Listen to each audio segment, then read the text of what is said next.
Hello class 10th students.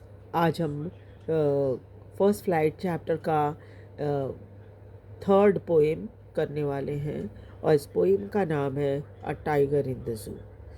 आप समझते होंगे टाइगर जो कि जू के अंदर है, यानी जो चिड़ियाखाना होता है उसमें इसे रखा गया है। इसमें पोएम में क्या बात पोएट ने कही है, चलिए उसको देखते हैं और ये जानने की कोशिश करते हैं कि पोएट हमें क्या बताना चाह रहा है। Poet contrast a tiger in the जू with a tiger in the natural habitat. इस पोएम में पोएट ने एक टाइगर को जो कि जू के अंदर है और दूसरा टाइगर जो कि जंगल में है, उन दोनों को कंपेयर किया है। The poem moves from the zoo to the jungle. और पोएम जो है, जब पोएम आप पढ़ोगे तो देखोगे कि जू के टाइगर से बात करते करते पोएट जो है वो जंगल की तरफ चला जाता है and back again in the zoo, और फिर वापस जू में आ जाता है। Read the poem silently once. एक बार आपको शांति से इसे पोएम को पढ़ना चाहिए। And which stanza speak about the tiger in the zoo. और क्या क्या बातें जो है, कौन कौन से स्टैंजा ऐसे हैं जिसमें टाइगर जो जू के अंदर है उसके बारे में कहा गया है, और कौन से स्टैंजा ऐसे हैं जिसमें speak about the tiger in the jungle, और टाइगर जो है जंगल में है तब कौन कौन से पैराग्राफ ऐसे हैं, स्टैंजा ऐसे हैं जो कि टाइगर जंगल में है उसके बारे में बताता है। चलिए देखते हैं क्या क्या बातें पोएम में पोएट ने कही हैं। He stalks in the vivid stripe, the few steps on his cage on the pads of the velvet quiet in his quiet rage. वो जब चलता है तो आपको पता ही है टाइगर कैसा दिखता है ना। टाइगर जो है उसके शरीर पर धारियाँ होती हैं, है ना, पीले और काले रंग की धारियाँ होती हैं, और उसके पैर जो होते हैं पैडेड होते हैं। जैसे बिल्ली के पैर होते हैं ना, पैडेड होते हैं। जब बिल्ली चलती है तो उसके पैरों की बिल्कुल आवाज़ नहीं होती।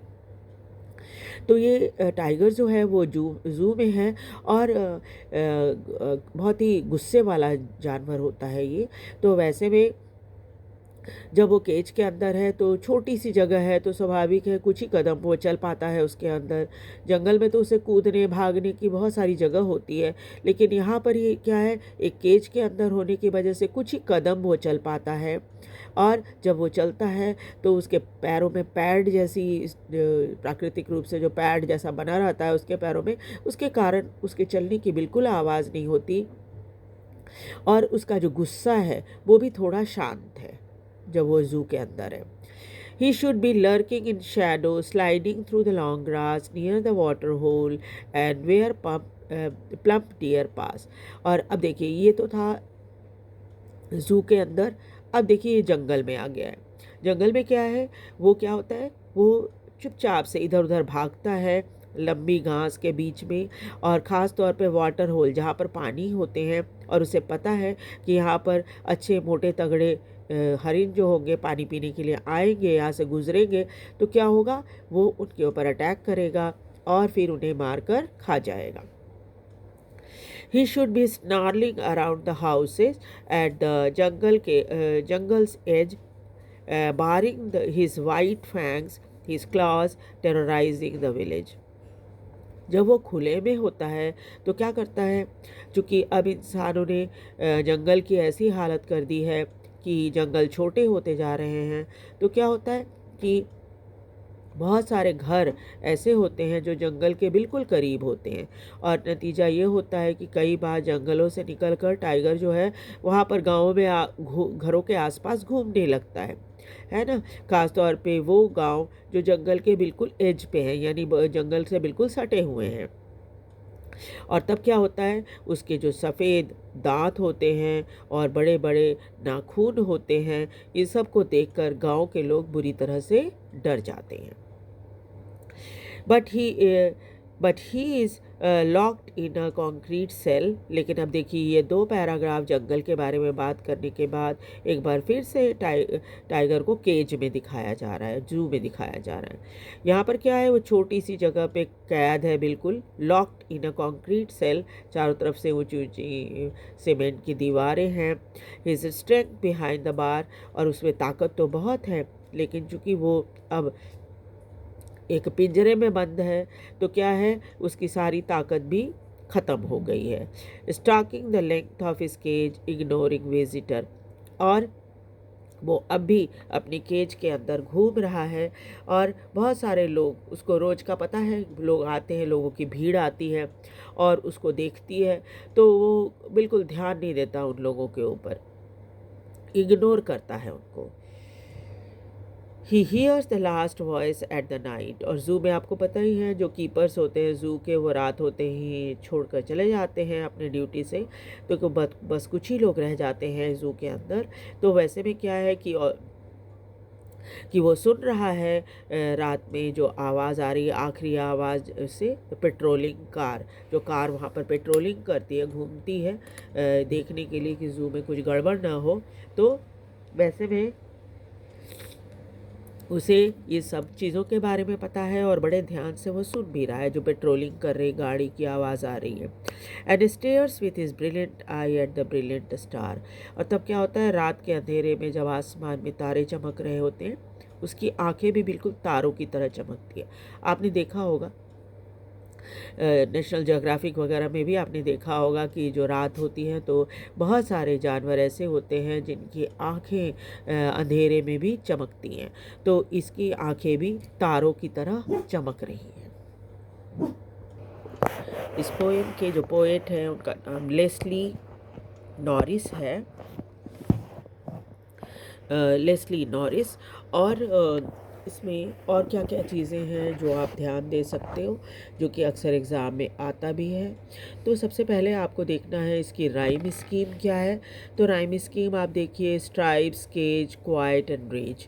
तो आप देखिएगा कि केज और रेज ये दोनों लाइनें आपस में तो राइम कर रही हैं, लेकिन स्ट्राइप्स और quite, stripes quite,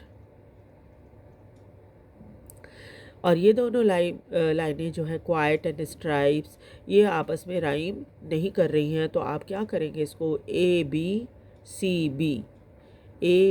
C B नाम देंगे। उसी तरह से सेकंड पैराग्राफ अगर आप देखिए, या सेकंड स्टैंजा आप देखिए, तो देखेंगे शैडो ग्रास पास होल, है ना, शैडो ग्रास होल पास, यहाँ भी ऐसे ही बन रहा है। तो आप बिल्कुल नया नामकरण इसमें पैराग्राफ में करेंगे अगर ये 8 लाइन आती है। जैसे हमने यहाँ पर ए बी सी बी दे दिया, तो आप यहाँ पर डी सी बी तक दे दिया है, तो हम यहाँ पर डी ई डी नहीं डी ई और डी ई ई हो जाएगा, और यहाँ इतनी लंबी तो नहीं होती है। आप यहाँ पर ए बी सी बी दे रहे हैं, है ना। तो क्या फर्स्ट वाले पैराग्राफ से कुछ राइमिंग इधर हो रही है किसी की? नहीं, किसी की नहीं हो रही। तो इसे आपको नया नाम देना होगा। सी तक हमने दे दिया, अब डी ई एफ ई इस तरह से बनेगा इसका राइम स्कीम, ठीक है। इसके बाद आप और कुछ और क्या देखेंगे, और देखेंगे क्या कोई ऐसा है जो एलिटरेट कर रहा हो, यानी एलिटरेशन इस्तेमाल हुआ है। तो कोई भी ऐसे वर्ड, दो वर्ड जो कि बिल्कुल अगल बगल में हो और उनकी जो फर्स्ट लेटर हो, कॉन्सोनेंट हो, तो उसको हम एलिटरेशन कहते हैं। तो यहाँ पर भी ऐसी कोई वर्ड नहीं है जो कि बिल्कुल अगल बगल में हो और एक दूसरे के साथ राइम कर रहा हो। है तो एक है कॉन्क्रीट सेल, सी दोनों में सी है। तो यहाँ पर इस तरह ये पैराग्राफ अगर आ गया तो इनमें एलिटरेशन से कॉन्क्रीट और सेल है। उसके अलावा भी और कोई देखिए ऐसा कोई पैराग्राफ जिसमें दो वर्ड बिल्कुल अगल बगल में हो और वो आपस में जिनके जो जिसको आप एलिट्रेशन का एग्ज़ाम्पल बता पाएँ, तो मुझे नहीं लगता और कोई वर्ड दिख रहा है क्या। अगर दिख रहा है तो आप इसमें देखकर उसको भी मार्क कर सकते हैं। फर्स्ट लाइन में तो बिल्कुल ही नहीं है, फर्स्ट स्टैंज़ा में तो कुछ भी नहीं है ऐसा, सेकेंड स्टैंज़ा में भी नहीं है। Snarling around should lock concrete cell, बस यही तो जो फोर्थ स्टैंज़ा है उसमें ये कंक्रीट सेल, ये दो वर्ड्स ऐसे हैं जो कि आपस में एलिटरेट हो रहे हैं, तो एलिटरेशन का के एग्ज़ाम्पल में आप कंक्रीट सेल दे सकते हैं। ठीक है, तो ये तो है पैराग्राफ, और आप ध्यान से देखेंगे कि पोएट जो है किस तरह से कंपेयर करता है एक टाइगर को जो कि एक बार ज़ू में और दूसरा नेचुरल हैबिटेट में है। ठीक है, और साथ ही साथ कई बार जो जीव होते हैं जो अक्सर नेचुरल हैबिटेट में रहते हैं, उनको जब हम ज़ू में डाल देते हैं तो उनका बिहेवियर भी बहुत चेंज हो जाता है ना। बहुत सारी ऐसी चीज़ें होती हैं जो जंगल में वो करता था, लेकिन यहाँ पर उसको बंधन में बांध दिया गया है, तो वो कुछ कर नहीं पाता। ठीक है, तो दिस द पोएम। आपको पोएम कैसा लगा, आप इसे लाइक और सब्सक्राइब ज़रूर करिए और कमेंट करके बताइए कि आप और कैसा वीडियो चाहते हैं। Thank you very much.